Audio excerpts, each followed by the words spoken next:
Quest for success में आपका स्वागत है।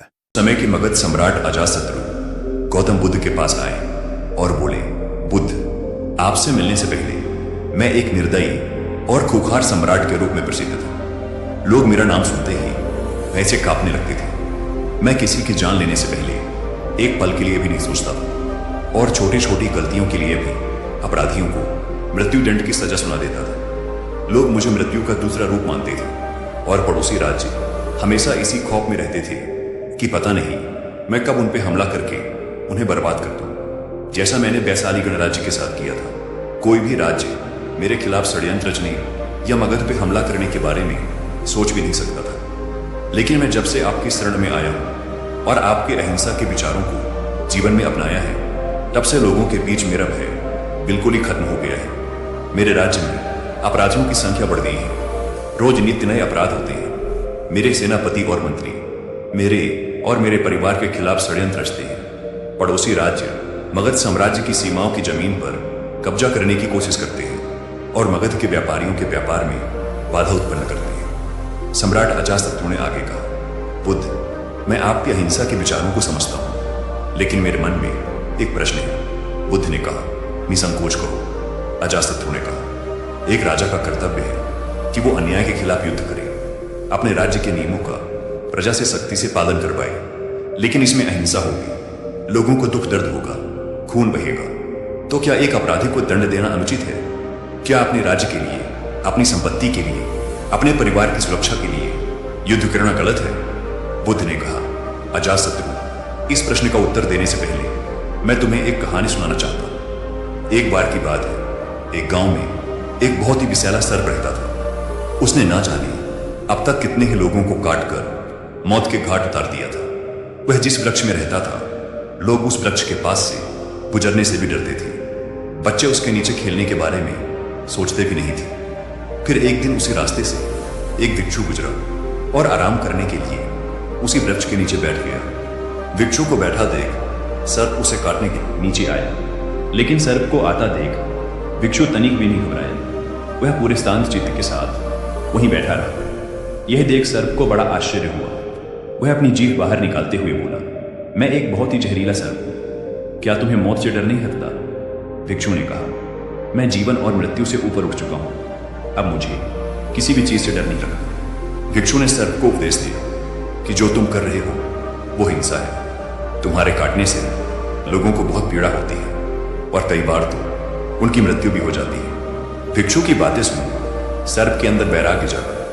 उसने निश्चय किया कि वो आज के बाद किसी को नुकसान नहीं पहुंचाएगा, किसी को नहीं काटेगा। सर्प अहिंसक हो गया है। सर्प ने काटना छोड़ दिया है। धीरे धीरे ये खबर पूरे गांव में फैल गई। इसके बाद लोगों ने सर्प से डरना ही छोड़ दिया। लोग उसे छेड़ते, बच्चे बेवजह ही उसके पूंछ में पैर रख देते, उसे पत्थर मारते, लेकिन सर्प किसी को नुकसान नहीं पहुंचाता। उसने कीड़े मकोड़ों को भी खाना छोड़ दिया था। रात में कुछ घास फूस खा लेता और सुबह आक्रमण का सामना करता।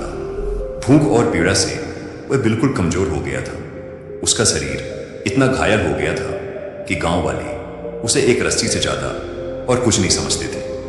फिर एक दिन वही भिक्षु दोबारा उसी रास्ते से गुजरा। उसने सर्प की यह दुर्गति देखी तो बड़ा दुखी हुआ। सर्प को असह्य लगाते हुए उसने पूछा, तुम्हारी यह दुर्दशा कैसे हुई? सर्प ने कहा, तुम्हारी बातें सुनने के बाद मेरे अंदर वैराग्य जागा और मैंने काटना छोड़ दिया। यह सुन भिक्षु हंसा और बोला, मैंने तुझे काटने से मना किया था, लेकिन तू अपने सर्प स्वभाव से कैसे विमुख हो गया? तूने फुसकारना क्यों छोड़ दिया? बुद्ध ने आगे कहा, किसी भी बात की अति, अहिंसा की भी अति, अगर ध्यान से देखें तो हिंसक बन जाती है। अजातशत्रु, अपराधियों में तुम्हारा भय होना ही चाहिए और उन्हें उनके अपराध की सजा भी मिलनी चाहिए। परंतु ध्यान रहे, न्याय करने वाला अपनी निजी शत्रुता के कारण किसी को दंड ना दे, बल्कि अपराधी को उसके अपराध और दुष्कर्मों की सजा ही मिलनी चाहिए। यदि क्रोध, लोभ और ईर्ष्या बीच में आ जाएगी तो न्याय ना हो पाएगा। बुराई को भलाई से जीतो। यदि बुराई भलाई पर हावी होने लगी तो मनुष्यता का नाश होगा। यदि बुराई को हटाने के लिए युद्ध भी करना पड़े तो वो भी करो, लेकिन कभी भी उस युद्ध के कारण तुम स्वयं ना बनो। यदि करना ही पड़े तो सिर्फ सही उद्देश्य के लिए ही करो।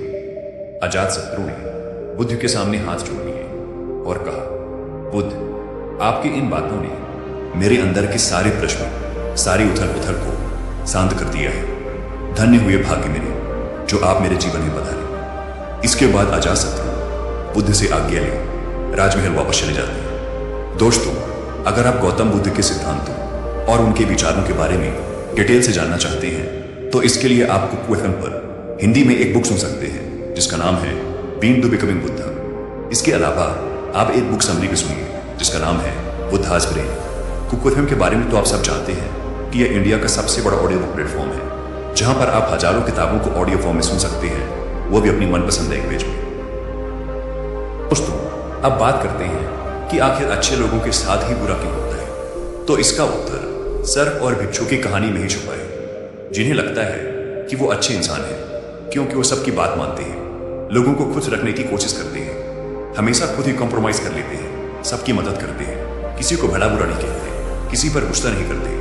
तो असल में ऐसे लोग अच्छे नहीं बल्कि कमजोर और बुज़दिल होते हैं, क्योंकि ऐसे लोग सच के साथ खड़े रहने से डरते हैं। वो लोगों की नज़रों में अच्छा बनने और लोगों से अपनी तारीफ सुनने की कोशिश में गलत होता देखते हुए भी चुप रहते हैं, क्योंकि उन्हें इस बात का डर रहता है कि अगर मैंने उसके खिलाफ बोल दिया तो उससे मेरे संबंध खराब हो जाएंगे, मैं उसकी नज़रों में एक अच्छा इंसान नहीं रह जाऊंगा। ऐसे लोग अच्छा बनने की कोशिश में लोगों की हाँ में हाँ मिलाते रहते हैं, उनके चापलूसी करते रहते हैं। ये कभी भी अपने अधिकारों के लिए डटकर लड़ नहीं पाते और हमेशा ही खुद के तरफ से कॉम्प्रोमाइज कर लेते हैं और फिर लोगों से कहते फिरते हैं कि मुझे संतुष्टि है, मेरे अंदर धैर्य है, इसीलिए मैं पीछे हट गया। लेकिन असल में ऐसा कुछ नहीं होता।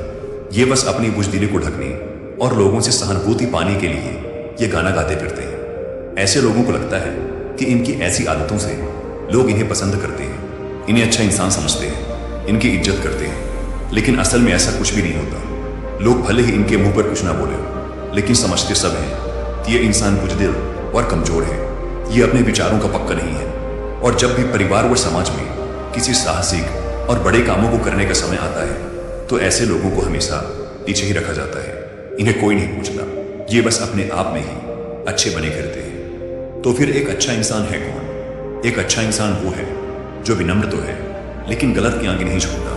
वो कंप्रोमाइज भी करता है लेकिन अपने अधिकारों के लिए डटकर खड़ा भी रहता है, जिसके अंदर सच को सच और झूठ को झूठ बोलने की हिम्मत है। वो बस किसी को खुश करने और उसकी नज़रों में अच्छा बनने के लिए उसकी चापलूसी नहीं करता। उसे इस बात से फर्क नहीं पड़ता कि लोग उसे अच्छा कहेंगे कि खराब। उसे किसी की राय से फर्क नहीं पड़ता, क्योंकि वह जानता है कि वह कौन है। उसे किसी से अच्छा इंसान होने का सर्टिफिकेट नहीं चाहिए। वो बस जो सही है और जरूरी है वो करता है और खुश रहता है। श्रीमद् भगवद गीता में भगवान श्री कृष्ण ने अर्जुन से कहा था कि जब तक संभव हो सके तो माफ कर दो, लेकिन अगर सामने वाला फिर भी ना माने और तुम्हारे धैर्य को तुम्हारी कमजोरी समझ ले, फिर तुम्हें उससे लड़ने से भी पीछे नहीं हटना है। तो कहने का अर्थ यह है कि किसी के साथ अच्छा या बुरा नहीं होता, बस हर इंसान को उसके द्वारा किए गए कार्यों का परिणाम ही मिलता है। जो अच्छा होने का दिखावा करता है उसे उसकी चापलूसी, गलत के खिलाफ ना खड़े होने, अपने अधिकारों के लिए ना लड़ने, मेहनत ना करने, आसानी से हार मान लेने और सबको खुश करने की कोशिश करने जैसे कार्यों का ही परिणाम मिलता है।